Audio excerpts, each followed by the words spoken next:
Entonces a terceira pista, pero agora nós imos viaxar á cidade de Los Ángeles, unha localidade que sofre un pesadelo polos incendios dos últimos días. Sonia Rossi é unha galega que reside nos outeiros de Hollywood. Moi boa tarde.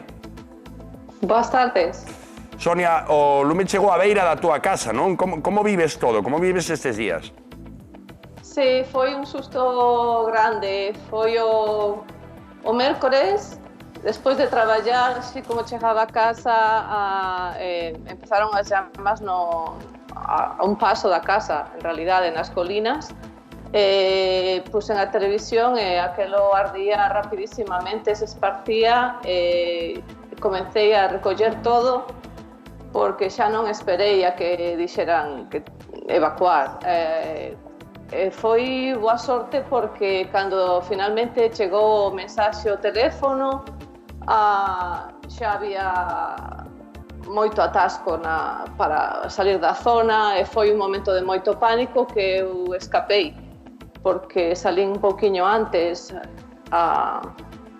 É importantísimo o que nos estás comentando, Sonia, porque é certo que a xente que está en zonas que están un pouco en perigo recibe un aviso a través do teléfono, que penso que é do que nos estabas a falar, pero polo visto esa actitude túa proactiva, digamos, de tomar a determinación, de recoller as túas cousas e poñerte en marcha antes de recibir o aviso, non sabemos se mesmo che podería ter salvado a vida. Contas que cando chegou o momento de avisar a xente xa había un colapso dunha multitude intentando fuxir das lapas de lume.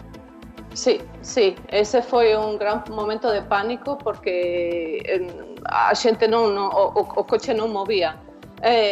Tiñan que decidir, salimos do coche, vamos andando. Foi o que pasou nos Palisades, que foi ainda máis grande o atasco e a xente deixou o coche, apiláronse os coches e despois os bomberos non podían pasar tampouco.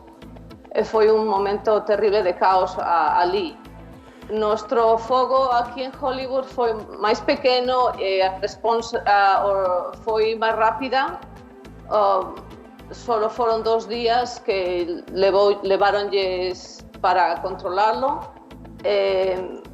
Non foi tan... non hubo estruturas... Foron 2 días, Sonia, que estiveches fora da túa casa, creo que nun hotel, me parece, non? Non, a casa da miña filla. Na casa da túa filla. Agora estás de volta na casa, pero a situación aí na zona, no barrio onde vives, está xa totalmente controlada ou aínda non?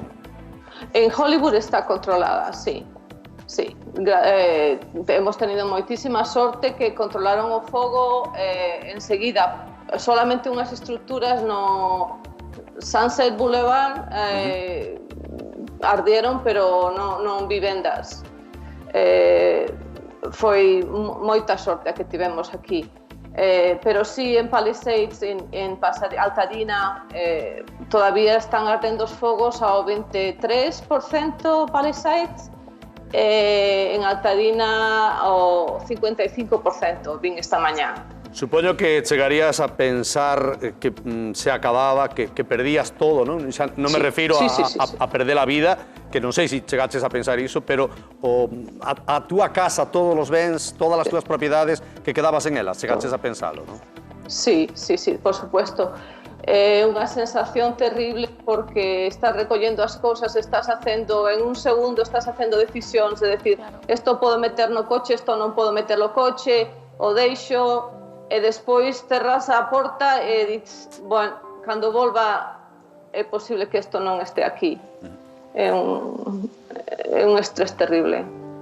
Sonia, o certo é que levamos toda esta semana, todo o mundo está ollando cara aos Ángeles, está ollando cara a esas imaxes tan impactantes, con esas historias de vida tan impactantes, non exentas de polémica. Antes no programa estábamos a falar desas persoas con máis poderes adquisitivos que solicitaban a axuda de bombeiros privados, algo que dende aquí, dende Galicia, non se entende. Non sei que se fala ali, non sei como se demandan estes bombeiros privados, se realmente se critica ali na sociedade de Los Ángeles.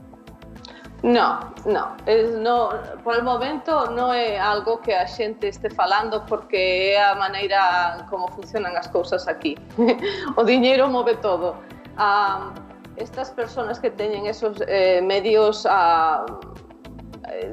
posiblemente o motivo porque chegou a ser noticia aí é porque o Caruso é unha persona que é un hombre de negocios que ten grandes propiedades, critica o a alcaldesa dos Ángeles. Él salvó partes de sus propiedades casi intactas, ¿no? Yo creo que casi todas, a base de bombeiros privados. Tamén outras partes da zona que son condado fuera de Los Ángeles, Ventura, el condado de Ventura, ten forzas de bombeiros privadas, contratadas pola cidade tamén. Entón non é un tema que aquí sea de controversia. O que sí é controversia é o feito de que os bombeiros han estado con pouco presupuesto desde fai moitos anos, en décadas, pero nos últimos anos moito máis. Xa falamos antes. Sí, digo que falábamos antes dese recorte de servizos tamén, xusto en datas próximas a esta catástrofe, a esta desgraza. Pois, Sonia, dende aquí, dende Galicia, mandámoste moitísimo ánimo, unha aperta moi grande e todo o noso amor e o noso cariño para todos os que estáis sufrindo ali nos Ángeles. Gracias, moitas gracias. Un bico, Sonia, tremendo, tremendo que se está vivindo aí, Estabanse vendo imaxes do antes e o despois de algunhas desas